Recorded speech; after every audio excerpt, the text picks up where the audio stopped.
ஓம் ஸ்ரீ குருப்பியோ நமः.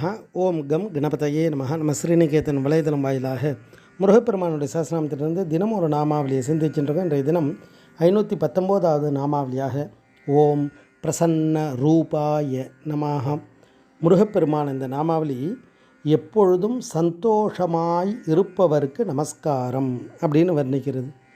இறைவனுடைய ஸ்வரூபம் எப்பேற்பட்டது அப்படின்னா பிரசன்னமாக இருக்கக்கூடியது. பிரசன்ன வதனம் அப்படின்னு கணபதியை வர்ணிக்கிற மாதிரி சந்தோஷமான முகத்தோடு இருக்காராம், சிரித்த முகத்தோடு இருக்காராம். பிரசன்ன அப்படின்னா மகிழ்ச்சி அடைந்த, திருப்தி அடைந்த, தூய்மை அடைந்த, சுத்தமான அப்படின்னு அர்த்தங்களெல்லாம் கொடுக்கும். அப்படி இறைவனுடைய திருமேனி சுத்தமானதாக மகிழ்ச்சி அடைந்த வடிவம், அதை பார்த்தாலும் மகிழ்ச்சி நமக்கு கிடைச்சிடும். அவருடைய ரூப தரிசனம் பண்ணால் நமக்கு எல்லா ஆனந்தமும் தானாக கிடைத்திடும்.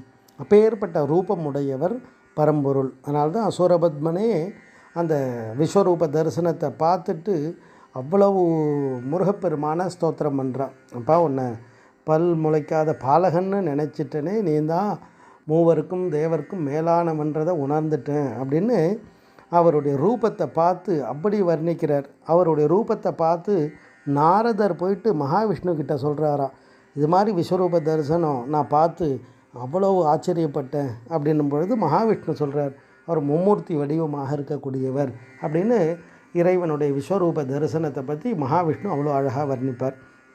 ஜெயந்தி மகாத்மியம்னு திருச்செந்தூர் புராணத்தில் அவ்வளோ அழகாக வர்ணிப்பார். அப்படி இறைவனுடைய திருமேனி அவ்வளவு பிரசன்ன ரூபமாக மனசு சந்தோஷமாக இருக்கும். அவருடைய திருமேனியை பார்த்துட்டாலே நமக்கு அவ்வளோ சந்தோஷம் கிடைச்சிடும், திருப்தி ஏற்படும். வாழ்க்கையில் மன திருப்தி தான் எல்லாத்துக்கும் ஆதாரம். செல்வம் அப்படின்றது சிந்தையினுடைய நிறைவு தான்.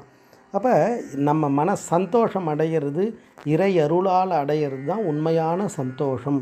அப்பேற்பட்ட அந்த சந்தோஷத்தை, பாக்கியத்தை கொடுக்கக்கூடிய ஸ்வரூபம், அவருடைய வடிவம் அப்பேற்பட்டது. அதை தான் இந்த நாமாவளி அழகாக வர்ணிக்கிறது. ஓம் பிரசன்ன ரூபாய நமः.